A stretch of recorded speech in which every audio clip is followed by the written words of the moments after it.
Magandang balita, nakadevelop na rin ang bansa ng mga bahay na maaaring ipantapat sa mga pagbaha lalo na kapag may bagyo. Tinatawag itong Vintahanan. Ang floating village ay matatagpuan sa Muntinlupa. May detalye si Mean Corvera. May nakikita na raw solusyon ang gobyerno sa mga residential area sa Metro Manila na madalas lumulubog sa baha tuwing tag-ulan at may kalamidad. Kanina, pinasinayaan ng Department of Public Works and Highways, Laguna Lake Development Authority, Vistaland, dinating Senador Manny Villar at ng Dutch company ang isang floating village. Itinayo ang konkretong bahay sa gitna ng lawa sa lakefront sa Barangay Sukat sa Muntinlupa. Pero ang kakaiba, aangat ito kapag tumaas ang tubig sa lawa. Idinisenyo ito na lulutang kapag bumabaha at aangat hanggang 15 talampakan.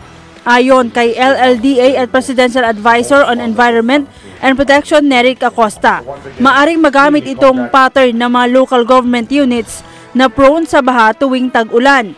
Ito ay pangangailangan po ng lahat dahil kaligtasan ng not just the shoreline communities but the entire Laguna Lake Basin na nagiging mababaw na po siya at heavily silted at nagiging flood prone.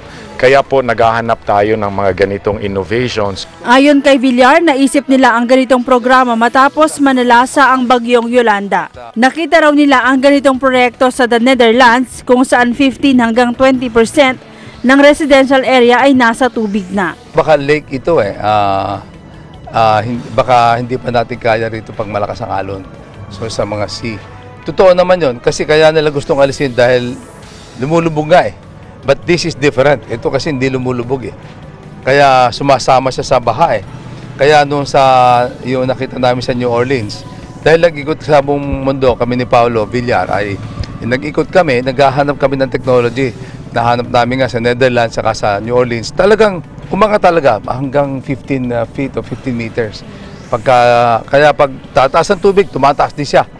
Para ka lang nakatira sa yate o barko. Itinayuan niyang floating village na tinawag na Vintahanan bilang bahagi ng kanilang corporate social responsibility. Ang salitang Vinta ay hango sa bangka habang bahay naman ang tahanan. Milyon-milyon ng backlog dati sa pabahay sa ngayon at pagka nakita natin na pwede ito, papalawakin natin. At saka yung iba, papakita natin. Parang gusto ko namin na parang iimbitahin namin lahat ng mga kumpanya, mga cities, municipalities sa buong kapuluan at tingnan nila baka may magagamit nila itong technology na to. Sabi ni Villar, libre nilang ipagagamit sa gobyerno o LGUs ang ganitong teknolohiya para hindi na kailangang i-demolish ang mga nakatira sa mga waterways at mabilis na masolusyonan ang malaking backlog sa pabahay. Ayon kay Acosta, umaabot sa 66 na munisipalidad ang nakapalibot sa Laguna Lake, kaya maaari itong magamit na paraan para ma-adapt sa matinding epekto ng climate change. Kasi ito po ay isang climate smart, climate resilient na paraan para po ligtas o mas nakaka-adapt, yung adaptation na tinatawag natin, mas ligtas yung taong bayan. Plano ng LLDA at DPWH na imbitahan ang mga LGUs sa mga binabahang lugar gaya ng Marikina, Malabon at Navotas para gawing pattern ang floating village sa kanilang mga housing projects. Para sa Eagle News, Mean Corvera, I am 1 with 25.